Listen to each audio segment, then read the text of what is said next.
So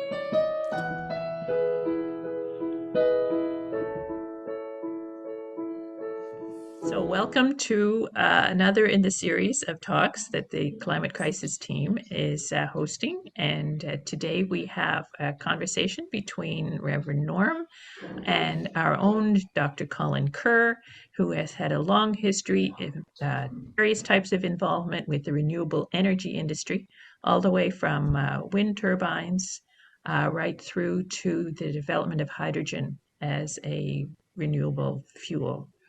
So I'd like to turn it over now to Dr. Kerr and Reverend Norm. So it was really a thrill to get to know Colin. And the more I knew him, the more I was intrigued by what he was doing. And so a lot of us kind of feel like we're on the sidelines of the climate crisis. We're doing what we can to raise awareness. But I'm always impressed as an engineer with how much work is going on behind the scenes that people aren't aware of. New technologies being developed, companies competing for funding to bring something to the market that might be very significant in our future, and is a way of mitigating the worst effects of climate change and getting us in processes that will get us off of fossil fuels. And our very own doctor, he told me not to use the word doctor, our very own Colin Kerr has been involved in this field for decades. So I want to just have a discussion with Colin. And first of all, Colin, tell me a little bit about your background at McGill and your first work experiences after graduation. Well, McGill was a lot of fun. Not that it had been planned that way, but I arrived there in the fall of 1956 and happened to luck into a phenomenon which was, in February of 1957, the red and white review at McGill of My Fair Lady. And that turned out to be a hit musical. It even toured a fair amount across the country. And so that had produced one very helpful phenomenon, which was that I had made a recording. I had a couple of partners who'd been at school with me in Toronto, and we made a recording of My Fair Lady, and it turned out to be a hit record. So we students actually ended up making quite a lot of money by selling records. And of course, this is not something that students are known to do, save money, but I did try to save some, and that helped a lot in the future. But in the meantime, I was trying to learn physics. And so that's what I was doing at McGill mostly. So I'm probably going to miss something here that's important. And if there's a big blank here, please fill it in. But the first involvement that I'm aware of that you had with alternative energy sources, green energy sources, is with Windstream, with the company Windstream. And I think you were in Quebec at the time. You started working with small generators. Is that a good place to start your connection with environmentally friendly? Probably. That would have been jumping forward to 1970 area. And a lot of people here knew Valerie, my late wife, and around that time, she started a small company called Windstream Power that was making wind turbines and water turbines, other kinds of renewable products, and installing solar panels, things like that. And that company actually still exists today. Unfortunately, Valerie doesn't. So that turned out to be kind of a career. And generators are central to almost all of these renewable energy topics. Thank you. Yeah, I remember Windstream. I remember getting, I can't remember the name of the magazine, but when Jan and I lived in Niagara-on-the-Lake, we had some property and we were kind of in this back to land movement, and we would get these glossy magazines, and there was always advertisements for Windstream in there. Some great products. So well ahead of your time. So jumping ahead again, one of the potential greatest underutilized sources for green electricity in Nova Scotia is tidal power. I know you have some unique patents in this regard. Could you comment a little bit about tidal power, what the problems are and what some of the solutions might be that we could harness that amazing source of power? Well, tidal power is immensely powerful. And early methods of harnessing tidal power have made use of turbines, because that's what's most commonly used to get energy out of flowing water. But turbines have some limitations, and one of them is that they operate in a very narrow range of water speeds. And in fact, a turbine is most efficient at one particular speed, and it tapers off on both sides of that.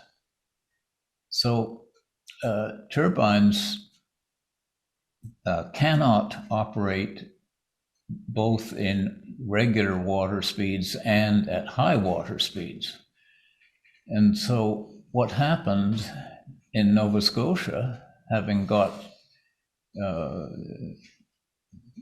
as the general public quite interested in tidal power, the first serious attempt to harness it, which was a device called open hydro.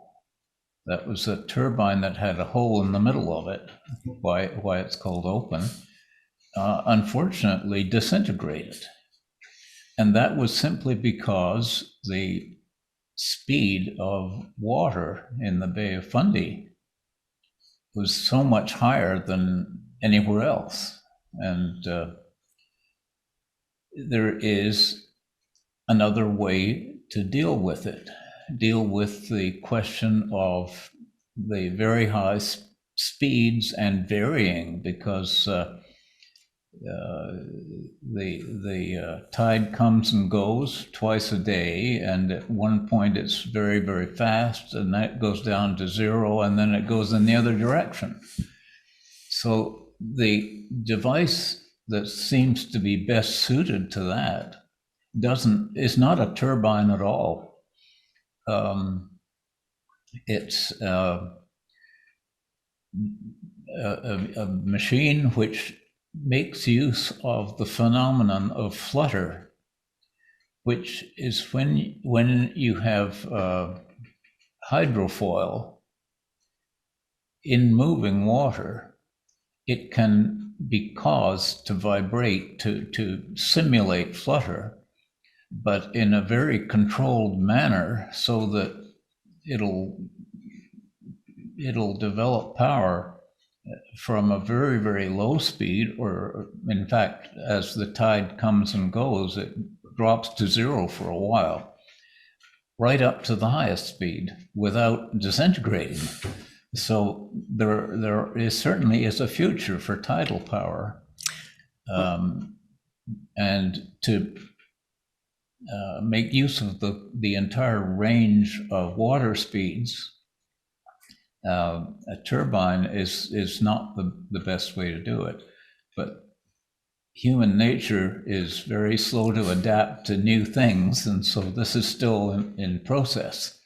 And you have patents in this regard, and you're working with companies now that are, as you say, it seems very slow to get to the production stage, if you will. But yeah, well, that's how any new thing in the fields of technology has to operate, that it takes a long time to prove principles and get people understanding and interested. And if you come up with a gadget that uses Flutter, that is not a very appropriate word to lay on financial people.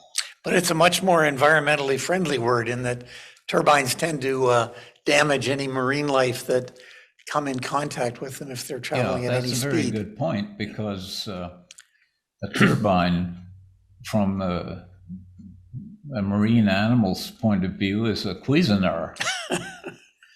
And a Flutter type simulator is very slow moving hydrofoils that are moving back and forth and changing angle very slowly. And so any kind of a fish can go right through it, not be chopped up. Amazing. Sounds very, very promising. I look forward to the day when there's one installed in the Bay of Fundy. I've heard it said that there's more water flows in and out of the Bay of Fundy every day than flows in all the rivers on the face of the earth. It's just a huge potential power source that we're having begun to tap. In fact, it's something like 100 million tons of water that are going back and forth twice a day, which is mind-boggling. But of course, it's not continuous. It's going in cycles, and means that any system that is going to make use of it has to be able to not only harvest all that energy, but to send it out in continuous form. And so this Flutter device, which it's called an HCR, which stands for hydrokinetic contraphase resonator. Flutter is a resonance phenomenon. It works with hydraulics to transfer its power. And hydraulics allows you to accumulate hydraulic pressure to the extent that an electrical generator attached to it runs continuously all the time. So it removes the irregularity. Well, you've got so many things on the go. It's just amazing. And that's a segue into the other major issue with green energy is being able to store the energy and to move it around as needed. And one of the things that we hear a little bit about, but I don't think we hear enough from your perspective, is the hydrogen economy, that hydrogen has a potential in getting us off fossil fuels. Could you comment on that a little bit? And then we'll get into hydrogen and ammonia, which is a whole other kettle of fish. Well, hydrogen is actually the ideal way to store energy. It is the route to completely clean energy. And by clean, I mean that doesn't contain carbon. And everyone now knows that the climate change we're experiencing is related to the concentration of carbon dioxide in the upper atmosphere, which results in heating underneath. And hydrogen fuel by itself is quite useful. And in fact, 10 years ago, BMW, which is quite a well-known car company, was making a hydrogen-powered car. It was an internal combustion engine car, but the company dropped that the year after they introduced it because of the perception that liquid hydrogen as a fuel was too dangerous. And that occurred despite the fact that BMW engineers were quite happily dropping matches into tanks of liquid hydrogen, and of course they didn't blow up. But it has now become more of a popular idea that hydrogen fuel is an answer to climate change, because of course it contains no carbon. Well, I hope that everyone's able to stay. I know we're maybe getting a little technical. I hope everyone's able to follow. I think I have a couple more leading questions, and then maybe we'll ask members of the congregation if they'd like any questions. But as I say, you're involved with so many developments. We're going to talk a little bit more about hydrogen and then another application for hydrogen. But you have, again, some very recent patents in relation to the generation of hydrogen. And you gave me actually a little bit of a proof of concept document that we've had a look at. Could you talk briefly about this most recent? Is this your most recent patent? Yes. Well, it's not the most recent, but it's the second most recent. And this is only a couple of months old, so Yeah. there's something since then.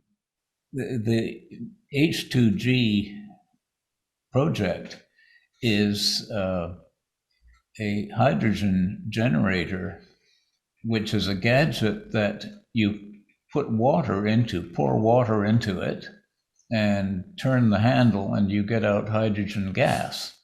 And the hydrogen gas can be quite easily converted into ammonia fuel. And ammonia liquid fuel is more or less as good as gasoline, but does not contaminate the atmosphere, because ammonia has no carbon in it, and its formula actually is NH3, and nitrogen is what's in the air we breathe, and 3 atoms of hydrogen. So it's got a lot of power locked into it. And the H2G project is, the purpose of it is to have a system that can produce hydrogen,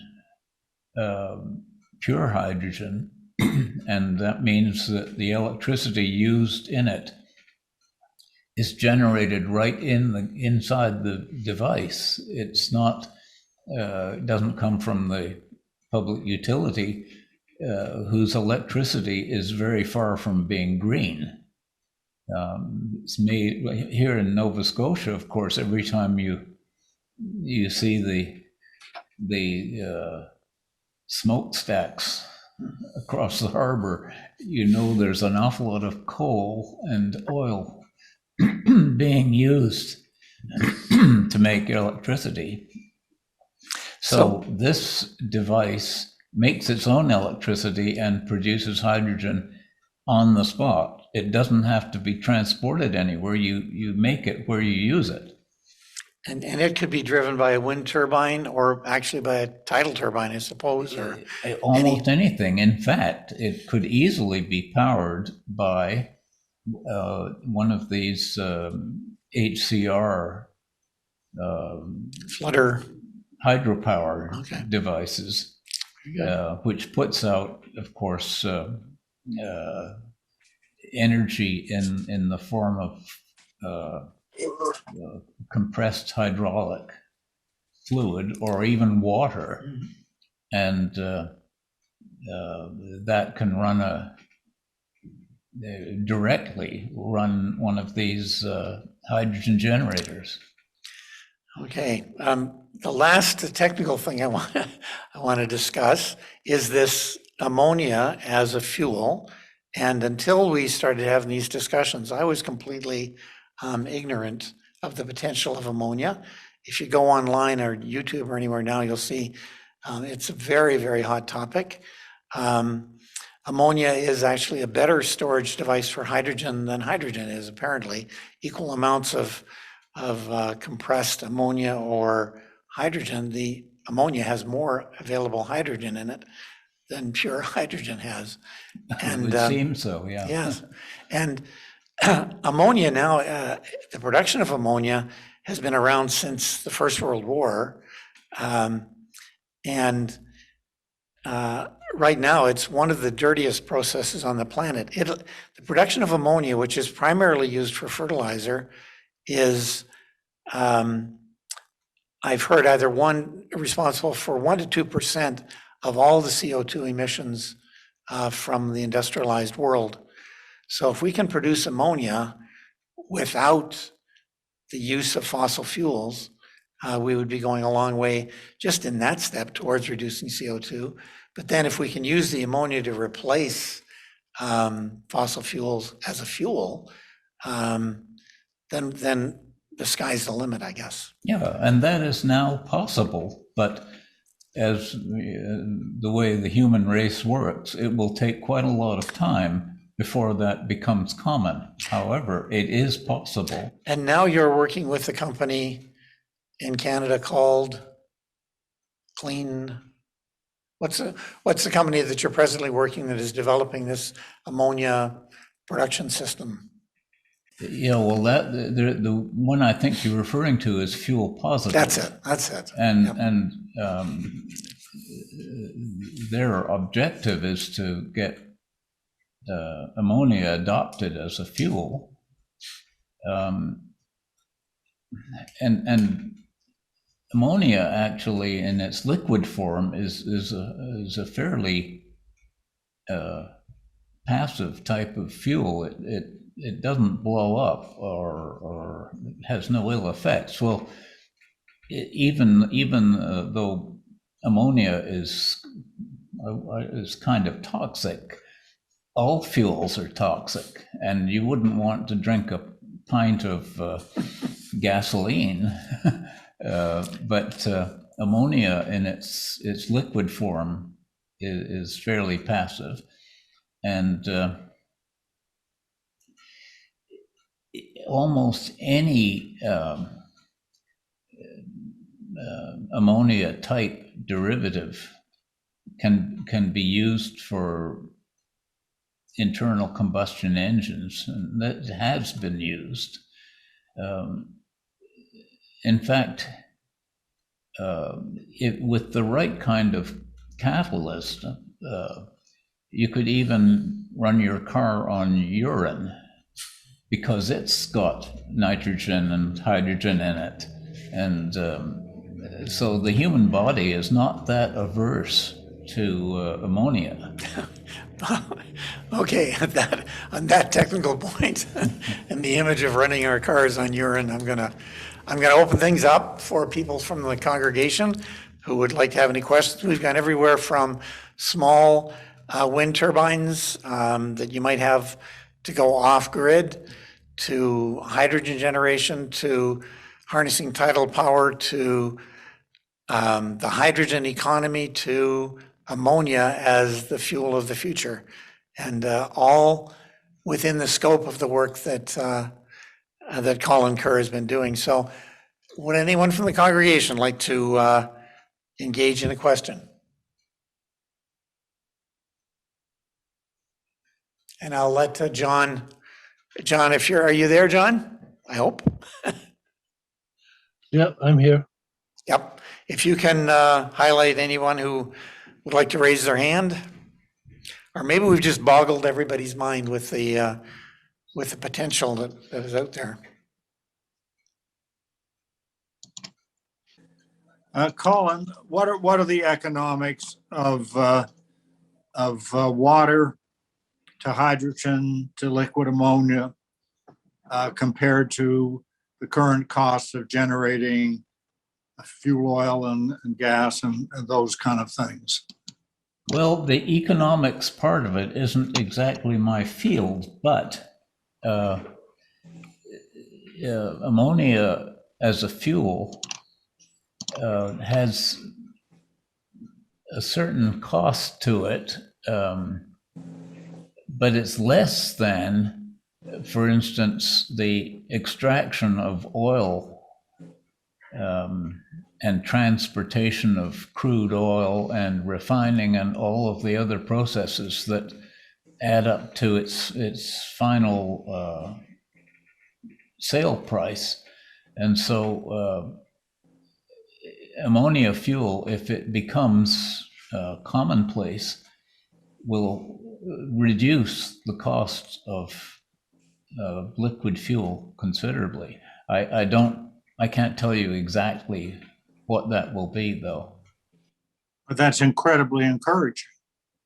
Well, it is encouraging, but it'll be quite a while before it actually happens, unfortunately.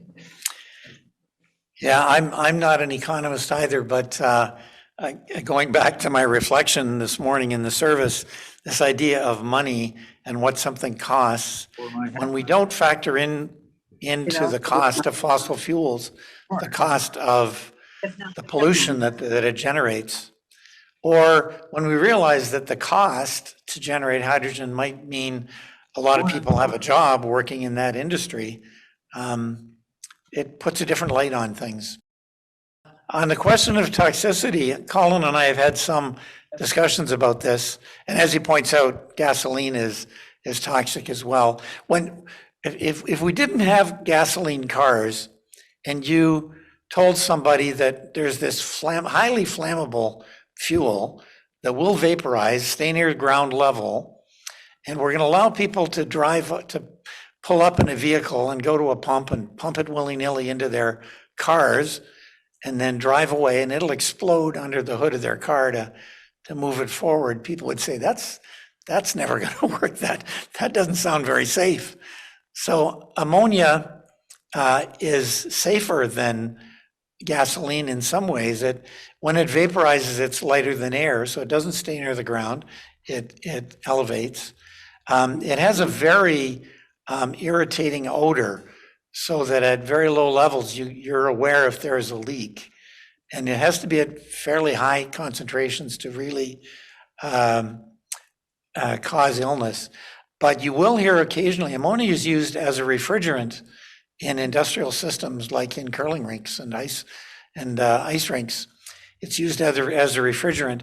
And if there's a major leak in a building like that, where it's enclosed, it can and has resulted in death of people from breathing high concentrations of it. But like gasoline, it can be and will be managed. Could you comment, please, on the feasibility of having a wind turbine on your house for your own personal electric use? It's certainly feasible. Wind is not a constant source of energy. So the best you can do with a wind turbine on your house is to have a good sized battery or set of batteries. And people do run their houses on wind power. There was a big surge of that in the early 1980s, and people were assuming the world was about to come to an end. I forget exactly why, but there was a period when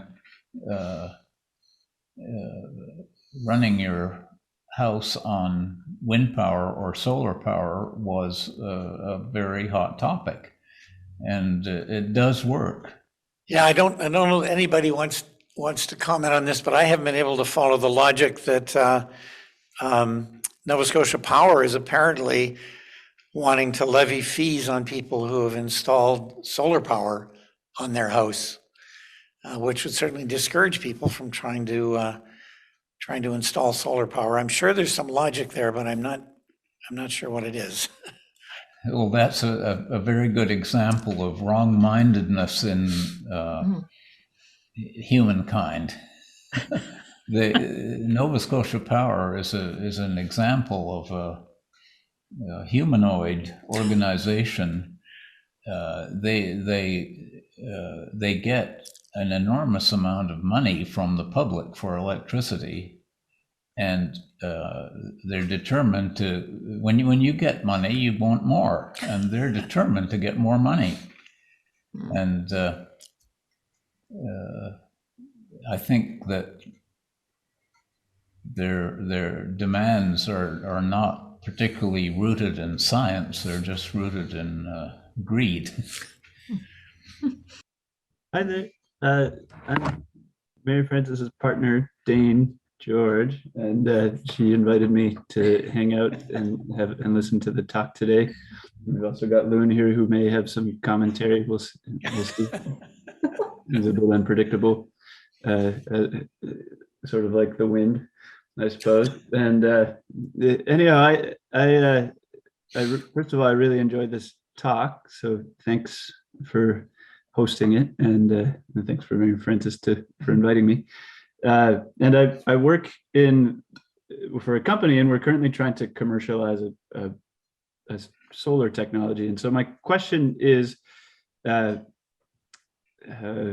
in your experience of patenting things and working in the technology sector for much longer than I have, do you have any success stories of things that you've worked on that have successfully made it to market? And what were there any? I mean, your comments on just the speed of the human race to adapt and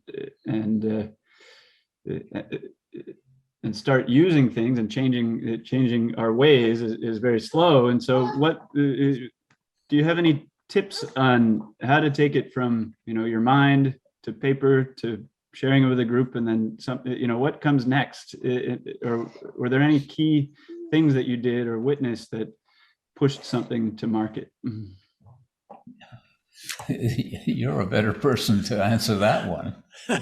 Well, no, you've had experience with things getting to market. Certainly Windstream has been a success story over a long period of time. But the company that you mentioned, I want to say is clean, but what's the company? Fuel Positive? Fuel Positive, yes. So there's an example of a company that has this great idea for a revolutionary process. And the way it has to function now is they have to raise money. When you go to their website, quite a bit of their website is encouraging investment. They're listed on the stock exchange. But in our world, in order to get a change into effect, you need money behind you. I think that's fair to say, Colin? Yeah. When you were talking about how slow things move, I'm thinking about Elon Musk and Tesla, the automobile company. The reason that moved as quickly as it did was because there's one man with a lot of money willing to risk it all on an idea. And there's a lot of people like that who just lose their money. We hear about the ones who persevere and succeed, and Elon Musk almost lost everything more than once. But Contrast that. So as a result of his work, we have electric vehicles now. Not only Tesla, but every other manufacturer of vehicles in the world is converting to electric vehicles, not because they saw the future, but because they saw what Tesla was doing and said, we're getting left behind and we need to adapt. And I contrast that in my mind with giving a lot of money to the government. If you had given the money to the Canadian government and said, please go ahead and develop electric vehicles, I think we would have some of the most inefficient, ugly, and unattractive vehicles, and we'd still be studying, how to get it to market. So that's a long way around your question, but unfortunately, it all comes back to getting sufficient enthusiasm and financial resources, I think, to bring things to market. Fair enough? Yeah, yeah. Yes, I was bringing back to the comment about Nova Scotia Power penalizing those who want to put solar panels on their homes. And I know there is the question about how to store that electricity because somehow batteries are not up to what they could be. And I'm wondering if you have any comment on that. Batteries are continuously improving in all respects, but the only battery expert in this room is Norman. I'm hardly a battery expert, but I did spend a good portion of my life managing factories that made batteries. And when I retired 13 years ago or so, the state of the art for large batteries and electric vehicles was a new version of the old lead acid battery, which was 100 years old. And in the past, since I retired, in the past 13 years, lithium ion has come to the fore and revolutionized the industry. We had electric back in the early part of the century. Electric vehicles were competitive there were other technologies. There were steam-powered cars, there were electric cars, and there were these few gasoline-powered cars. And electric looked like it was going to be the way to go, but batteries turned out to be the limiting factor because of the range and the weight. But now the technology is quite amazing. Just one of the things that amazes me, Elon Musk didn't start Tesla. He bought a company that other people had already started. So this again is how things get to market quickly. Somebody moved in with a lot of money. And the early cars that Tesla was building, their idea was to take tiny lithium ion batteries that were being made for computers and other small applications and join thousands of them together to make a battery big enough to power a car, which sounds like a bizarre idea that I wouldn't want to put any money behind. But that's literally what they're doing now. When you see Tesla batteries, there are a whole bunch of like AAA batteries, thousands of them connected to power your vehicle. So batteries have made amazing advances. Here at Dalhousie University is a center for lithium-ion battery development that's second to none in the world, that actually has contracts with Tesla. And I don't know that we've reached the limit. Again, there are different needs for batteries. To power cars, you need batteries that are portable. To store solar power and wind power from large generating stations, there are other technologies and other battery chemistries that are being explored for those uses. Anyway, I digress. Well, that was the question about batteries, and you certainly answered it. But Tesla, again, makes batteries specifically for your house. Yeah, they do. Yeah.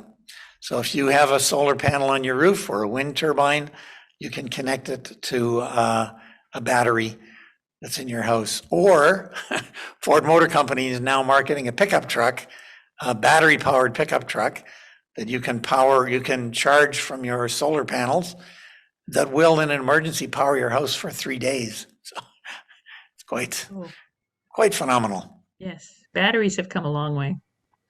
And yeah, like you said, Norm, they're changing constantly. There's a huge push to improve and come up with different ways to store the right? to store And then energy. to make Yeah. them recyclable and to try and get away from the rare earth metals that need Yes. to be used to produce them. Two comments. I've read very recently that there's continuing battery work on now what is called, I think, a lithium sulfur ion battery that is said to double the range of what lithium ion does now in the Tesla cars. But second, on another point altogether, I just listened to a very interesting seminar yesterday on sustainability, in particular what industry is doing across the world. I'll send it to Norm, and if he thinks it's worth distributing to others, he'll do that. But the bottom line was this speaker, David Wheeler, who spent considerable time here in Halifax, now in Costa Rica, said, let's follow the money. And he did quite a lot of research and looked at where the money was going. And it is very discouraging. Almost all of the money is still going into the petroleum industry, high carbon power, almost all of it. Very small amount is going into anything renewable. And the economic growth of the world is faster than what is being put into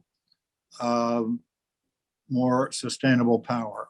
Therefore, it's a long, long, long time before we could ever reach any goals, even remotely close to what we have set, because almost nobody is doing it.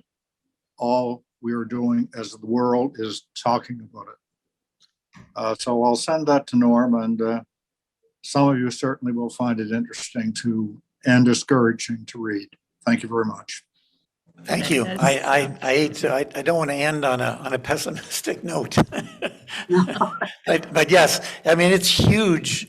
One of the articles I was looking at said, and I don't really have a concept for how big the Thames River is in London, but the figure that was given was the amount of oil and natural gas equivalent being pumped from the ground every second of every day is equivalent to 7 Thames rivers flowing continuously. And then that is being burned and going into the atmosphere. So it's a huge change in the way we do things. But I'm amazed every day when I pick up the paper and hear that, General Motors is committed to eliminating internal combustion engines for passenger vehicles by, I think it's 2035 or maybe 2030 now. And every other large manufacturer of automobiles is doing the same thing. So yeah, in some ways, I see things moving quickly, but there is a huge momentum and existing infrastructure that will be difficult to replace. Hi there again. I just had a thought on we were talking earlier about the Nova Scotia Power's proposal to charge extra money to homeowners who have solar. And I guess my thoughts are on it is that I think what they're probably most likely expecting is that they're trying to do is make a statement, because it's not necessarily the best deal for them, for everyone to have solar on their home. They're purchasing power from folks for a higher price than they could purchase it somewhere else. And but ultimately, I think, most of Nova Scotians are going to think that it's probably a good thing for everyone to install solar, and ends up being somewhat of a drop in the bucket in terms of the total generation capacity in the province. And so, and with the process where it's at is that I think politics is what's going to end up deciding whether that charge gets allowed or processed and or not. And so there are, I think one of the things, the position that everyone is in right now who thinks that solar for rooftops is a good thing, is that writing a letter to your MLA or to your provincial politicians about it, if you feel strongly about it, it can go a long way right now. Yeah, thank you. That reminds me that when we're having this discussion about how you bring things to market, there is definitely a big role for government. Things get into the marketplace because government mandates them. I remember back in my mechanical engineering career when they were developing airbags for cars, and had this idea that you could put an airbag and build it into the car so that in the microsecond during an impact at 60 miles an hour, this bag would inflate and protect you from injury. I mean, as an engineer, I thought that's never gonna work. Like things are gonna be, if one of those bags goes off when you don't want it to go off, just think of what, the accidents that could cause and how could this thing possibly work. And, but the technology was proven, and then governments mandated and said, you have to have it. Same thing with anti-lock braking on cars, same thing, even originally with seatbelts. It was a government mandate that said yes. And mandate's not a popular word right now, I know, but that's another way that things do get to market. Government regulation, more so than government development of technology, I think. The technology is out there, and government has to say, no, we're going to mandate that this technology be put into practice, whether that's solar power for rooftops or electric vehicles and chargers. Yeah, I just want to say thank you, Norm, and thank you, Colin. This has been amazing, and I'd like to see more of this. And I'd like to also know when we're going to develop things like we have a CO2 warning, carbon monoxide warning device. Do we have an ammonia one? There's so many things we could pursue. So thanks a lot, and I encourage a lot more of this kind of session. I also very much appreciate Norm and Colin for the idea for doing this and for managing it so well. Well, I think you deserve some of the credit, or maybe most of the credit, Margaret, as well, for chairing our climate crisis team. And I know this is where the idea originated. Well, thanks. It's really a team effort. But something I did want to mention was that we are sending out a little survey in the next week or so, just a few questions, because we did want to find out the kind of thing that Leslie just said, that you are enjoying this type of talk, and what kind of things would you like to hear from the climate crisis team, how we can help you. So that survey will be going out in the next few days. And our meetings are on the third Wednesday of the month, if anybody wants to join us. The information will be in the order of service. So if there are any more questions.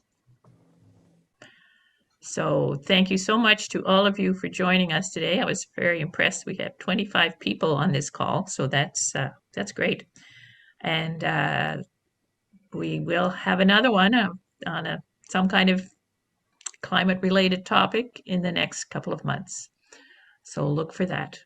And thank you again, everybody who participated, and particularly thank you to Colin for his expertise and for Norm for managing the whole conversation. So that's the end for today.